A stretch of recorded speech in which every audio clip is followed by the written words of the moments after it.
Армысыздар, ұлт өміріндегі өзекті мәселелер мен толғақты түйіндерді тіліне тиек ететін көкейтесті каналының оқырмандары.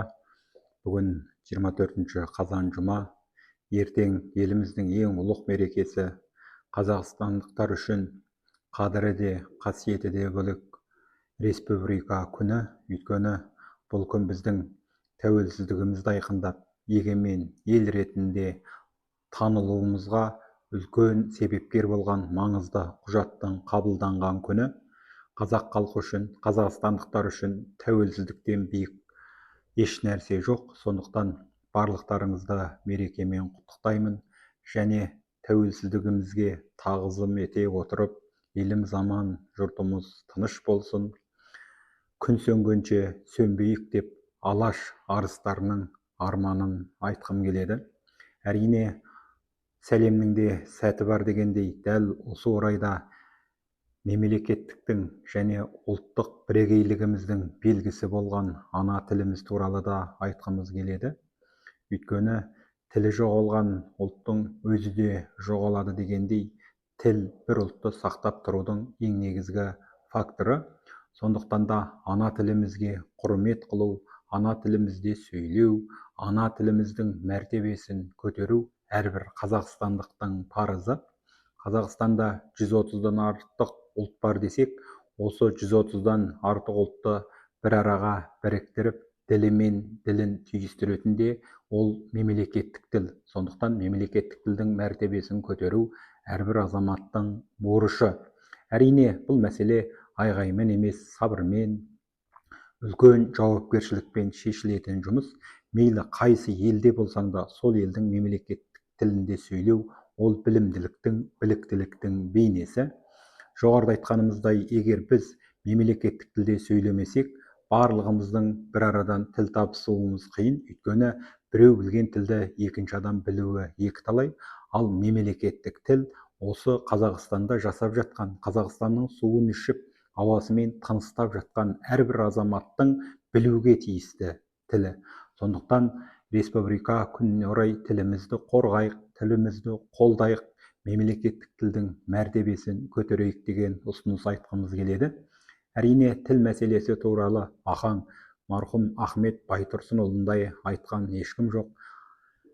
Біздің әліпбиімізді жасап, әдебиет танытқыш сияқты маңызды оқулықтар жазған ахаң ана тілдің маңызын әу бастан-ақ түсінді, қазақ газеттерін шығарды, қазақтың бүгінгідей руханиятының дамып, өзінің төл жазуы бар, өзінің мәдениеті бар халыққа айналуында бұл ұстазы ахаңның сіңірген еңбегі ерекше.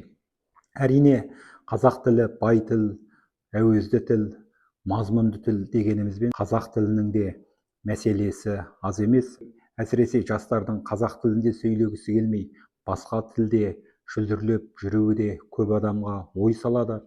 Оның үстіне соңғы кездері біздің атау терминдерімізде де басқа ұлт тілінен кірген шетелдік атаулар жиілеп кетті. Бұрын орыс тілінен алсақ, енді ағылшын тіліндегі атауларды сол күйінде өз тілімізге қабылдап жатырмыз. Әрине, мынау дөңгеленген дүниеде бір ұлттың тілі жеке дара жалғыз дамымайды. Мүлде таза тіл дүниеде де жоқ. Дегенмен, шетелден, басқа ұлттардан атау терминдерді қабылдағанда өз ұлтыңның тілінің заңдылығына, грамматикалық ерекшелігін ескере отырып қабылдамасаң, ол атаудың тіліңді бұзатын жағы тағы бар. Сондықтан басқа өзге ұлттардан атау терминдерді қабылдағанда, оны қазақ тілінің ең іргелі заңы, үндестік заңы сынды әртүрлі грамматикалық заңдарына бағындыра отырып қабылдау өте өзекті.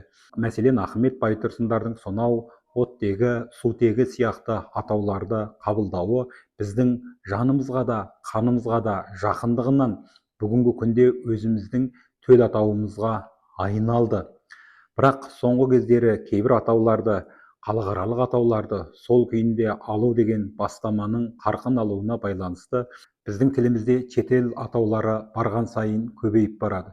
Тіпті қазақ тілінің мүмкіндігі жететін, қазақ тілінің орамы жететін атауларды да шетел тілінде атауға, алуға әуес болып жүрміз. Мәселен, санкция, волонтер сияқты атауларды қазақ тілінде айтуға да мүмкіндік жоқ емес, бар. Керек десеңіз, ойланатын болсақ, атау іздейтін болсақ, одан да әдемі атауларды жасап қолданысқа енгізуге болады. Бірақ өкінішке орай шетелдің дайын атауларын ала салу, халықаралық термин ретінде қабылдау бұл күннің модасына айналғандай.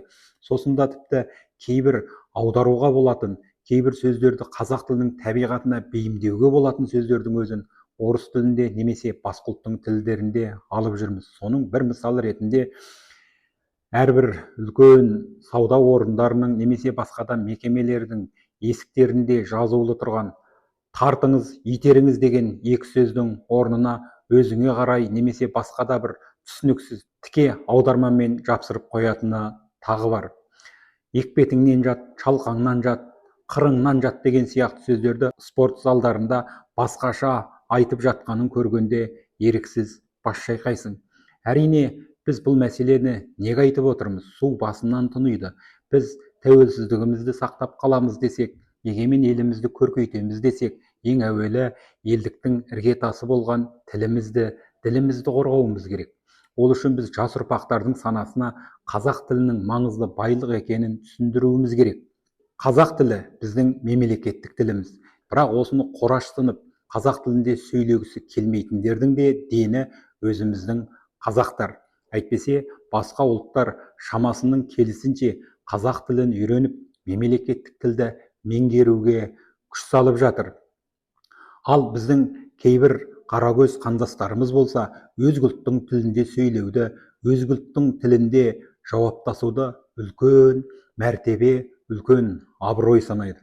Ал шетелден келген біз жөнінен алғанда, қазақ пен қазақтың басқа ұлттың тілінде сөйлесуінен артық намыс жоқ. Өйткені өзіңнің қандасыңмен өз тіліңде, өзіңнің ана тіліңде сөйлесе алмасаң, сенің айдарыңнан жел ескен атақты ғалым немесе дүниеге танымал жұлдыз болсаң да, оның құны бір-ақ тиын. Өйткені анаңның тілінде сөйлей алмасаң, өзіңнің мемлекеттік тіліңді құрметтей алмасаң, өзің ауасын жұтып, суын ішіп, жерін басқан елдің мемлекеттік тілін құрметтемесең, сенің біліміңнің де деңгейі белгілі болған емес пе? Әрине, жас ұрпақтар жөнінен алып айтатын болсақ, қазір жастар да, әсіресе жас балалар да мектептен шыққанда басқа ұлттың тілінде шөлдірлеп бара жатқаны қабырғаңды қайыстырады. Сондықтан қазақ балалары қазақша сөйлесін десек, ең әуелі отбасында қазақша сөйлеп, балаңызға мемлекеттік тілді жастайынан сіңіру керек. Өйткені балапан ұядан нені көрсе, ұшқанда соны алады демей ме? Сүтпен біткен сүйекпен кетеді дейді қазақ. Отбасында орысша сөйлегеніңізбен ертең ділі мен тілі екі жарылған ұрпақ ертең үлкен дағдарысқа ұшырауы мүмкін. Сондықтан мынау 21 ғасырда көркейген ел құрып жатқан Қазақстанда тұрып, өз бала шағаңызға ана тілінде сөйлемеудің өзі қасіретпен тең. Әрине, бұл тұрғыдан алғанда мектептің және ұстаздардың да жүгі ауыр. Оның үстіне оқулық мәселесі тағы бар. Ұзақ жылдардан бері айтылып келе жатқанымен, оқулық мәселесінің күні бүгінге дейін оңалмай келе жатуы да көп нәрсені аңғартады. Сондықтан халық болып, қоғам болып, ел болып, жұрт болып, мемлекеттік тілдің мәртебесінің көтерілуіне әркім өз әлінше еңбек сіңіру керек. Республика күніне орай осындай өзек жарды мәселені де ойларыңызға салғымыз келді. Қазірше айтарымыз осы. Ықыластарыңызға рахмет. Келесі кездескенше сау саламат болыңыздар. Еліміз аман, жұртымыз тыныш болсын. Ана тіліміздің, мемлекеттік тіліміздің мәртебесі қашанда биіктей берсін. Сау саламат болыңыздар.